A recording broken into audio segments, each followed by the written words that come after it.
तुमच्या तोंडात साखर पडो अशी मुलाखतीची सुरुवात करत सावंतवाडीचे आमदार दीपक केसरकर यांनी आपल्या वाटचालीवर प्रकाश टाकला। तावडे साहेब 8 लाख रुपये घेऊन तरी कशाला येतील, हे त्यांना बदनाम करण्याचं षडयंत्र आहे। आमचं सरकार 24/7 चालतं आणि त्या काळात सरकार स्थिर होतं। तसेच माझा विजय 100% होणार, कारण माझ्या विरोधात तगडा उमेदवारच नाहीये, असे केसरकर यावेळी म्हणाले। पाहूयात।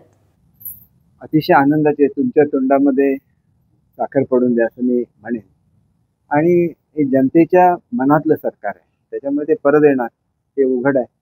खोटं कितीही बोललं तरी लोकांना एक दिवशी खोटं आहे हे समजतं। आणि महाविकास आघाडीने जी खोटा प्रचार चालवला होता ह्याला आता लोक बळी पडणार नाही।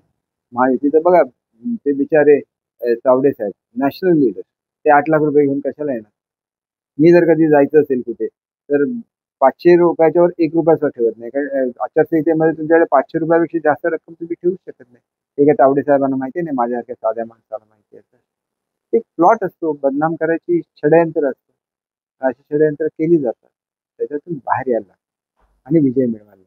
आणि तो विजय 100% महायुतीला यासाठी मिळेल की आमच्याकडे मेहनती करणारे नेते आहेत, रात्री सकाळी 4-4 वाजेपर्यंत काम करणारे मुख्यमंत्री आहेत, अतिशय इंटेलिजंट असे उपमुख्यमंत्री आहेत, सकाळी 5ला उठणारे दुसरे उपमुख्यमंत्री आहेत।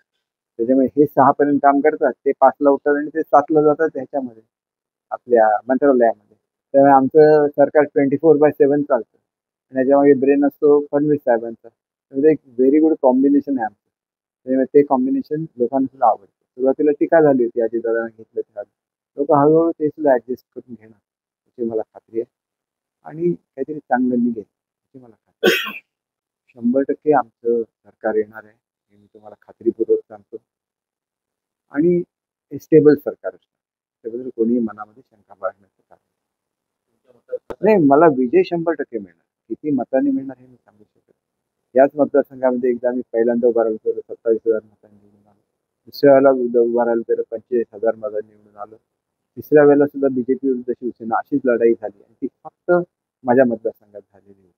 आणि त्याच्यामुळे म्हणजे सिंधुदुर्ग जिल्ह्यात फक्त झालेली होती 3 मतदारसंघामध्ये, त्यामुळे 1 to 1 असल्यामुळे हे मार्जिन घटून 15, 16 किंवा 17,000चं मार्जिन होतं। आता ज्यावेळेला चौरंगी लढत, ज्यावेळेला माझ्या विरुद्ध बाळा गावडे राहिले होते आणि तेली राहिले, त्यावेळेला मला 40-45,000चं मार्जिन का मिळाले, तर खालची मतं डिवाइड होऊन जातात, त्याच्यामुळे मार्जिन वाढतं।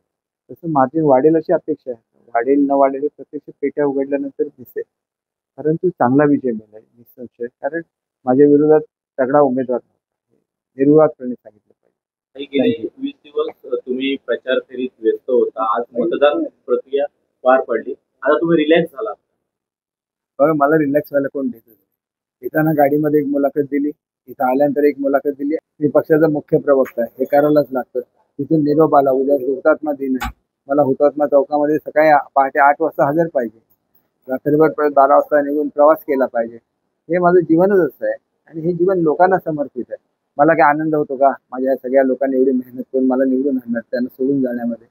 परंतु आपल्याला आपलं कर्तव्य हे करायलाच लागतं आणि ते कर्तव्य मी करतो। म्हणून सगळेजण माझ्यावर प्रेम करतात, सगळे माझे नेते माझ्यावर प्रेम करतात। ते मग शिंदे साहेब असतील, फडणवीस साहेब असतील, दादा असतील, सगळे। पण याच्यातले 2 तर नेते माझे एकदम तुम्हाला माहिती आहे की शिंदे साहेब आणि फडणवीस साहेबांनी मोठ्या जबाबदाऱ्या आणि ज्याला मला पहिल्यांदा तिकीट मिळालं त्याला पवारसाहेबांच्या इच्छेच्या विरुद्ध जाऊन दादांनी तिकीट देण्यासाठी आग्रह धरला, तरी का मी विसरू शकत नाही। आजही माझी अतिशय प्रेमाने वागतात आणि त्याच्यामुळे ठीक आहे, चांगला निवडून यायचं, काय दिलं जबाबदारी घ्यायची, करून दाखव। टाइम्स डिजिटलला लाईक करा, शेअर करा, सबस्क्राईब करा आणि बेल आयकॉन दाबायला विसरू नका।